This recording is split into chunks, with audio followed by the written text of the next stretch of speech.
الحمد لله رب العالمين، والصلاة والسلام على المبعوث رحمة للعالمين، وعلى آله وأصحابه الطيبين الطاهرين، ومن دعا بدعوتهم وسار على نهجهم ودربهم إلى يوم الدين، وبعد. السلام عليكم ورحمة الله وبركاته. سرەتا داواکارین لە خوای باڵادەست کە خوای گەورە نوێژ و ڕۆژ و تاعەت و عیبادەتی هەموو لای قبول بکات. خوای گەورە قورئانی پیرۆز بکات بە بەهاری دڵەکانمان، بیکات بە ڕووناکایی و نوری دیدەمان. خوای گەورە بیکات بە خەمڕەوێنی وەلابەری خەم و خەفەت و ئازارەکانمان. ئامین یا رب العالمین. برانی ڕێزدار، خوشکانی سەنجین، ئەو شەو بە پشتیوانی خوای پەروەردگار و لە یادی جەنگی یاخود غەزوەی بەدری پیرۆز و لە ماڵێک لە ماڵەکانی خوای پەروەردگار و لە مەجلیسێک لە مەجلیسەکانی ذیکر و خوێندنەوەی قورئانی پیرۆزدا، جا چ مەجلیسێک لەوە گەورەترە، لەوە پیرۆزترە لە مانگێک دابی لە مانجی نازڵبوونی قورئاندا و لە مزگەوتێک و لە ماڵێکی پەروەردگار دابی و لە مەجلیسێک دابی کە ئەو مەجلیسە قورئانی تێدا دەخوێندرێ. پێغەمبەری خوا عەلەیهی الصەلاة وەسسەلام فەرمێت: ما اجتمع قوم في بيت من بيوت الله تعالى يتلون كتاب الله ويتدارسون بينهم إلا نزلت عليهم السكينة وغشيتهم الرحمة وحفتهم الملائكة وذكرهم الله في من عنده. أفرمي هر قلق هر قومك لمالكاني خواي پروردگار كوب بنوا وكتابي خوا قرآني بيروز بخوينن، فيري يكتري بكن، باسي قرآن بكن، باسي تدبرو ليكولين ولا قرآن بكن. أفرمي إلا نزلت عليهم السكينة، إلا أو مجلسا آرامي بسردا أرجيتن ورحمتي خوا دايان أبوشيتن وهروها ملائكة كان دوريان أدن وخواي پروردگار للاي ملائكة كاني خوي باسي أوان بتاكا أكاتن لخواي پروردگار داواكارن كأو مجلسي أو شومان بكاتا مجلسي ذكر وخواي پروردگار أو مجلسي من برحمتي خوي دا بوشيتن وآرامي برجيني بسرمان دا. بەڕێزان، ئەو شەو ئەم لە خزمەتاندا بم بە باسکردنی ڕۆڵی قورئان لە بنیاتنانی ئوممەت و بەدەستهێنانی سەرکەوتن. چۆن ئەکرێ قورئان ئوممەت بنیات بنێتن، چۆن ئەکرێتن قورئان تاک دروست بکاتن و ئێمە بەرەو سەرکەوتن بباتن. پێش ئەوەی باسی ئەو خاڵانە بکەم، باس لە هەندێک لە فەضائیل و لە چاکە و پاداشتی قورئانی پیرۆزەکەم. طبعا قورآن لبيرمان نتيتن سرچاوي هدايتا، سرچاوي روناچي و نورا. تماشاكن خواي پروردگار فرميتن: إن هذا القرآن يهدي للتي هي أقوم. براستي بيگومان خواي پروردگار فرمي أم قرآن بومان ناردون كالريقاو برنامج واني شاني خلق ددا كراسترين برنامو ريقايا. كواتا قرآني بيروز ري روشن كرويا هداية درا إنساني مسلمان ومروفاتي بعام برو ريقاي راست ودروست، يعني رين مايان أكاد قرآني بيروز ولا ندات للريقاي قمرايو للريقاي تاريكاي. تماشا كان إمامي عمري كوري خطاب رزاو رحمتي خواي قولي لسربيتن كسهبو هندي عمري كوري خطاب دجمناتي إسلام بكاتن أزانا أو إمامي عمر دجمني سرسختي إسلام بو. إمامي عمر رضا رحمتي خواي لسربيك كار جيشت أوي كبرياري كشتني بيغمبر بدات عليه الصلاة والسلام. برياري دا كبيغمبر بكجيتن بوش وانو استاد دستي بيكردو رويشت كبرو أوي بيغمبر بكجيت عليه الصلاة والسلام. هتاكو للريقا يكك لهاولان لصحابي بيغمبر عليه الصلاة والسلام بيجيش قوتي بوشوي أروي أي عمر قوتي أروم محمد كجمو لناوي أبم. بەڵام ئەو پیاوە گوتی باشە بۆ جارێک تۆ ناچی خوشکەکەی خۆت و زاواکەی خۆت ئەوان باوەڕیان بە محەممەدی هینە عەلەیهی سەڵات وسەلام جارێک ماڵەکەی خۆت خاوێنکەوە. ئەو سەحابەیە مەبەستی ئەوە بوو زیاتر لۆ ئەوەی جارێک لە ڕێگا دووری بێخیتەوە و بەوێەوە مەشغوڵی بکاتن. ئەویش ئەوە بوو کاتێک کە عومەر ڕەزا و ڕەحمەتی خوای لەسەر بێ ئەوەی بیست یەکسەر گەڕاوە و لایدا لۆ ماڵی خوشکەکەی کە گەیشتە نێزیکی ماڵی خوشکی گوێی لێبوو کە لە دەرەوە گوێی لە دەنجی قورئان بوو دەنجی قورئان دەهات ئەوە بوو زۆر بە خێرایی بە توندی لە دەرگایدا ئیمامی عومەر کە لە دەرگایدا بە تووڕەی چۆژۆرەوە و هەر هێشتا هیچ پرسیارێکی نەکرد کە شەقێکی لە خوشکەکەی خۆیدا کە شەقی لێدا لە دەموچاوی خوێند لە زار و لوت و ئەوانەی پڕژا ئەوە بوو خوشکەکەی زۆر زۆر بە خۆڕاگریەوە بە ئازایەتیەوە گوتیە براکەی گوتی ئەی عومەر یا عومەر افعل ما شئت فقد أسلمت گوتی ئەی عومەر چت لەدەست دێ بیکە چت پێ ئەکرێتن بیکە والله من مسلمان بووم کاتێک کە ئیمامی عومەر ئەو ئازایەتی لە دەموچاوی خوشکەکەی بینی و دیتی خوشکەکەی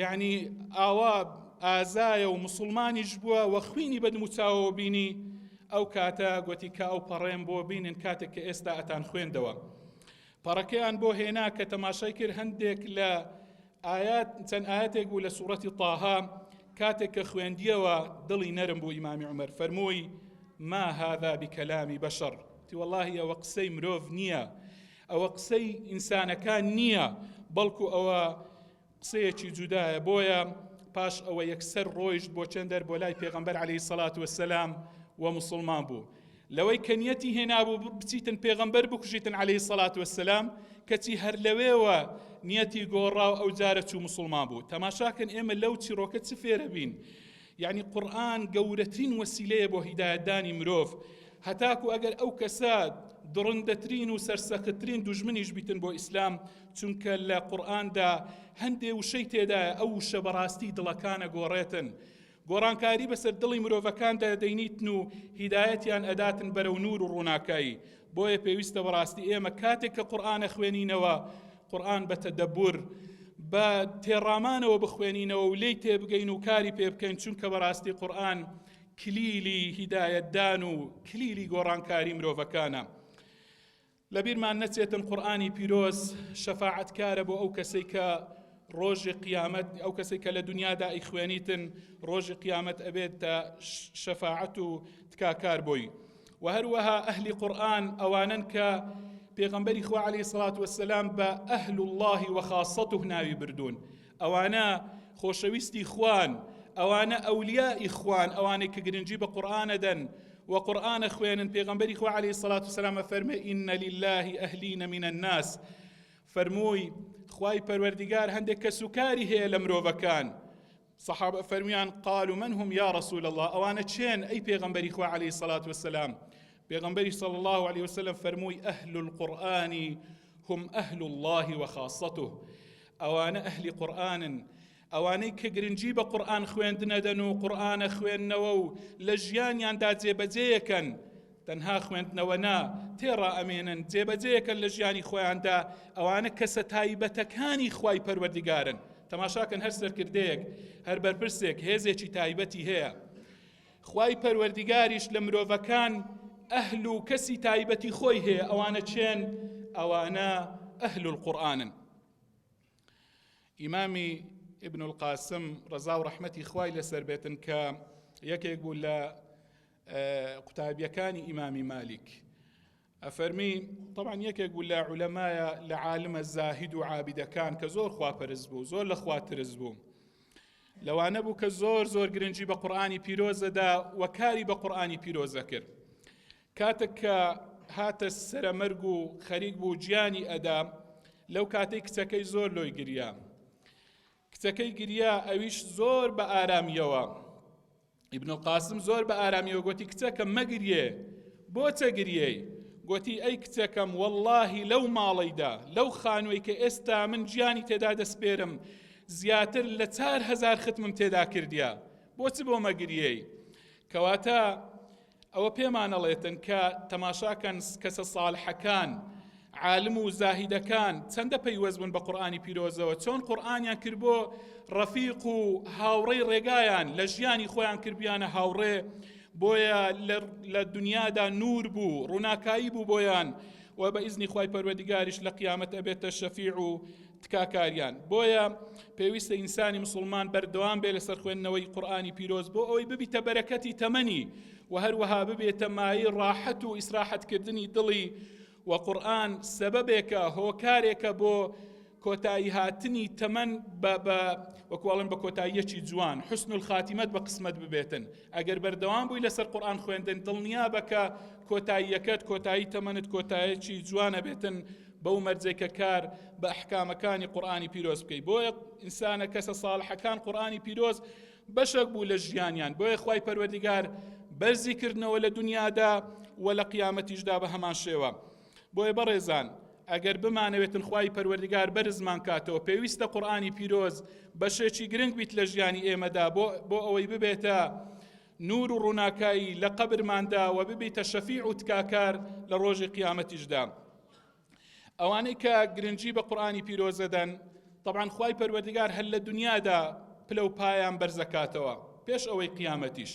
يعني پیغمبری خو علیه الصلاة والسلام فرمی إن الله يرفع بهذا الكتاب أقواما ويضع به آخرين. خوای پەروەردیگار يعني زۆر کەس بەهۆی ئەو قورئانە پلە و پایی بەرزەکاتن و زۆر کەسیش بەهۆیەوە نزمەکاتن. بۆیە ئەگەر بمانەوێتن خوای پەروەردیگار سەرکەوتومان کاتن و سەربەرزمان کات سەرفرازمان کاتن پێویستە گرنگی بە قورئانی پیرۆز بدەین. جا ئەوەی کە باسمان کرد سەرەتا گوتمان چۆن یعنی قورئانی پیرۆز ڕۆڵی قورئان چییە لە بنیاتنانی ئومەت و بەدەستهێنانی سەرکەوتن. ئێستا پەیوەندی قورئانی پیرۆز چ پەیوەندیەکی هەیە بە سەرکەوتن و ئێمە ئێستا ڕۆژی ئەو ڕۆکە کە حەفتەی ڕەمەزان بوو لە ڕۆژێک بوون کە ئەو ڕۆژە جەنگێکی تێدا ڕوویدا. ئەو جەنگە جەنگێکی یەکلاکەرەوە بوو لە نێوان حەق و باتیل لە نێوان کوفر و ئیسلام. یەکەم جەنگی یەکلاکەرەوە کە لە مێژووی ئیسلامدا ڕوویدا ڕۆژی حەفتەی ڕەمەزان بوو کە جەنگی بەدری گەورە بوو. ئێستا بزانین ئەو جەنگە پیرۆزە ئەو جەنگە گەورەیە کە سەرکەوتنێکی ئیلاهی بوو سەرکەوتنێکی خوای پەروەردیگار بوو کە بۆ مسلمانان هاتە جێ لەگەڵ ئەوەی ژمارەی مسلمانان زۆر کەم بوو. ژمارەیان کەم بوو عیتاد و عودەشیان هیچ نەبوو چ شتێکی وان پێ نەبوو نە لە ڕووی چەک و تفاقەوە نە لە ڕووی ژمارەوە مسلمانان ژمارەیان بەو شێوەیە نەبوو. بەڵام ئەو سەرکەوتنە گەورە نهێنی ئەو سەرکەوتنە گەورە کە مەجرای تاریخ و مێژووی گۆڕی مێژووی مسلمانان لەو ڕۆژەوە بە شێوازێکی تر خەڵک تەماشای مسلمانانی کرد. نهێنی ئەو نهێنیە گەورەیە لە هێزی مادیدا نەبوو. نهێنیەکە لە چدا بوو؟ تەنها تاکە نهێنی ئەوە بوو دەستگرتنیان بوو بە ئیمان بە باوەڕ و تەوەکولیان بووە سەر خوای پەروەردیگار و یەقینیان بە خوای پەروەردیگار بوو. بۆیە ئەو قیەمانەی کە باسم کردن تەوەکولە هەروەها ئیمان و یەقین و باوەڕبوونە بە خوای پەروەردیگار ئەوانە ئەبینین لە قورئانی پیرۆزدا هەن. بۆیە ئەو خاڵانەی کە وامان لێ ئەکا کە تاچی ئێمە يعني قورئان ئەو ڕۆڵەیە بینیتن کە تاک بنیاد بنێتن و ببێتە هۆی سەرکەوتنی ئێمە لەو ژینەدا چەند خاڵەکە. یەکەم لەبیرمان بێت جارێکی تر ئەگەڕێمەوە کە قورئان سەبەبی هیدایەتە وەکو گوتم و سەبەبی سەرکەوتنە. مسلمانان لە بەدر بەهێزی خۆیان سەر نەکەوتن بەڵکو بە دەستگرتنیان بوو بە ڕێنماییەکانی قورئانی پیرۆز.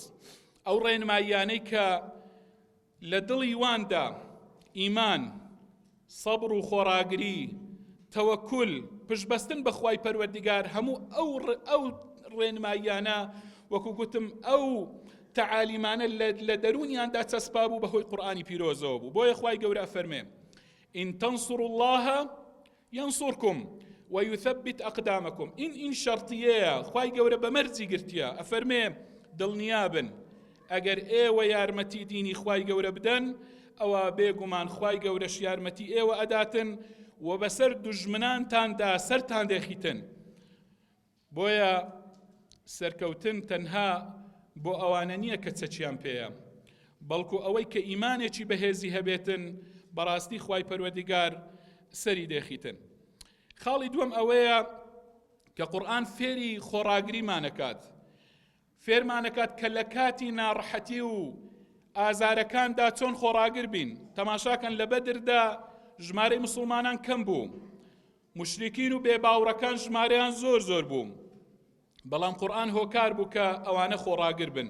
خوای گەورە فەرمێ ئیذ یوحی ربک إلى الملائکة أني معكم فثبتوا الذين آمنوا.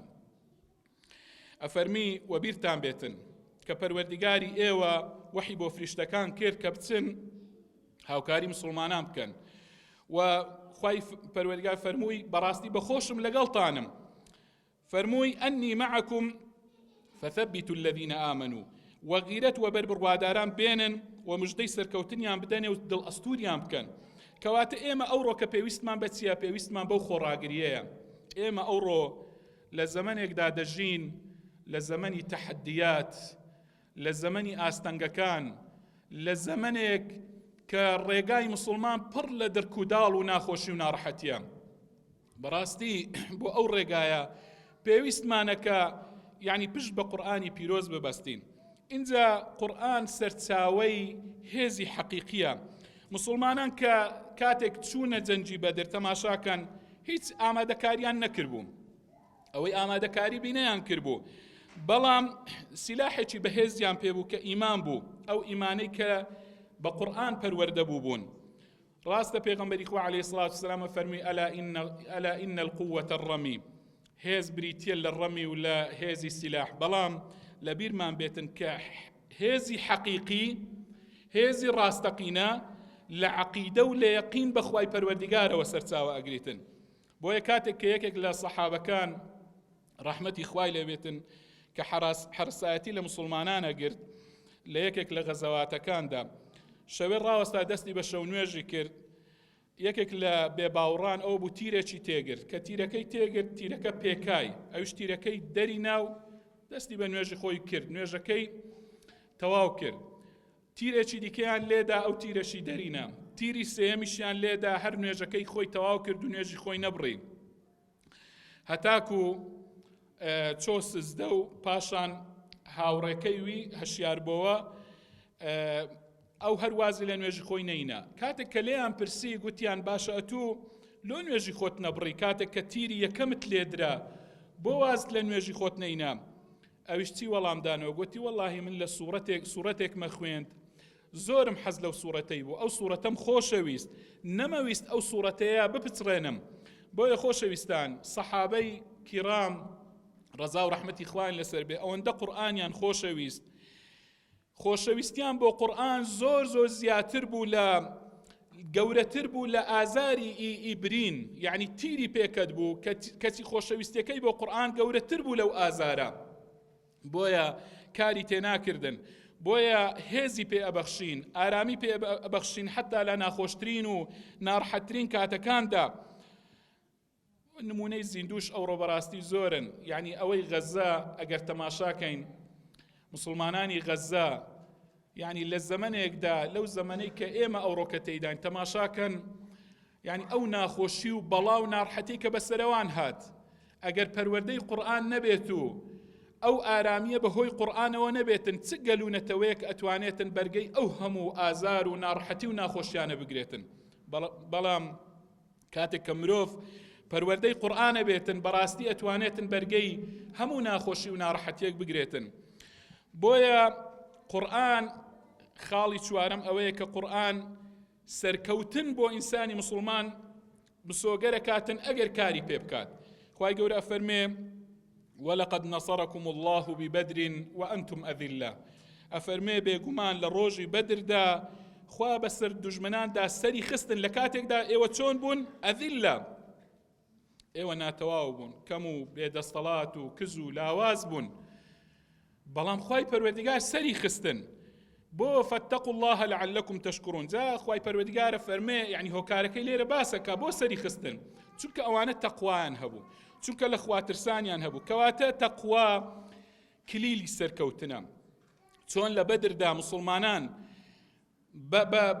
بە تەقوا سەرکەوتن، کەواتە کلیلی سەرکەوتنی ئەو ڕۆژمان جارێکی تر بریتیە لە تەقوا، و ئەگەر عیزەت و کەرامەت و سەرکەوتنمانەوێتن پێویستە بۆ قورئان بگەڕینەوە.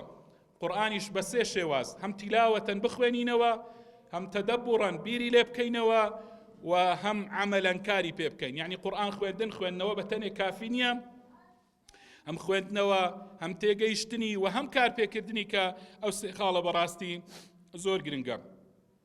اینجا لەبیرمان بێ قورئان نهێنی ئەوەیە کە کاتێک کە مسلمان گرنگی بە قورئانەدات خوای پەروەردیگار دەستەڵاتی ئەخاتە دەست، دەستەڵات داربوون و یعنی خلافەتی زەوی گەڕانەوە بۆ مسلمانان بەهۆی ئەوەیە کە کاتێک کە پابەند دەبن بە قورئان. خوای گەورە فەرمێچێ وعد الله الذين آمنوا منكم وعملوا الصالحات ليستخلفنهم في الأرض. خوای گەورە فەرمێ بێگومان خوا بەو کەسانەتان کە بڕوان هێناوە و کاری چاک و جوانیان ئەنجام داوە ئەفەرمێ بەڵێنی دایە. چ بەڵێنێکی دایە؟ لەو زەمینەدا ئەفەرمێ ئەتان کەمە جێنشین و کلیلی دەستەڵاتداری دنیاتان تەسلیمەکەم. کەواتە ئێمە ئەوڕۆ لە واقعێکی زۆر سەختدا ئەژین و ناشتوانین جارێکی دی ئەو دەستەڵاتداریە بگەڕینینەوە ئیلا بەگەڕانەوەمان نەبیتن بۆ قورئانی پیرۆز. زۆر سەرتان ناشینم کۆتایی بە چیرۆکێک دەینین. سەحابەیەک پاش ئەوەی کە جەنجی بەدر کۆتایی پێهات، طبعاً مشریکین ئەسیریان هەبوون لە لای مسلمانان، بڵێن چەند زۆریان لێ ئەسیر کران لە لایەن مسلمانان. پێغەمبەری خوا عەلەیهی سەڵات وسەلام بڕیاریدا کە هەر یەکێک لەو بڵێن سزنانە لەوانەی کە ئەسیر بوون ئەسیرانەی لە لای مسلمانان ئەگەر هاتوو چەند کەسێک لە مسلمانان فێرە خوێندنەوە و نووسین کاتن بەریان بدەن. ئەوە بەڵگەیە لەسەر ئەوەی کە ئیسلام تەنها بە شمشێر بەرپا نەبووە، بەڵکو ئیسلام گرنگی بە قورئانە داتن و گرنگی بە خوێندن و عیلم و زانیاریە داتن. بۆیە ئێمە پێویستە بەڕاستی ڕۆژی ئەو ڕۆکە خۆمان چەکدارکەین بە قورئان، بە زانستی قورئان، بۆ ئەوەی جارێکی دیکە هەستینەوە و بۆ ئەوەی جارێکی تر خوای پەروەردیگار سەرکەوتنمان پێ ببەخشێتن. لە خوای پەروەردیگار داواکارین کە خوای گەورە چۆن قورئانی کردە هۆی سەرکەوتن لە ڕۆژی بەدر، داواکارین خوای پەروەردیگار لە ڕۆژی ئەو ڕۆژدا بیکاتە کلیلی سەرکەوتن و ڕابوونەوە و ڕاپەڕینمان جارێکی دیکە، بیکاتە میفتاح و کلیلی عیزەتمان جارێکی دیکە. داواکارین لە خوای گەورە بمانجێڕیتەوە بۆ قورئان، خوای گەورە وامان لێ بکە کە کار بە قورئان بکەین، بیخوێنینەوە، کاری پێ بکەین، لێ تێبفکرین و جارێکی تر بمانگەڕینیتەوە سەر ڕێگە ڕاست و شەقامەکەی ئیسلام. وآخر دعوانا أن الحمد لله رب العالمين وصلى الله وسلم على سيدنا محمد وعلى آله وصحبه وسلم.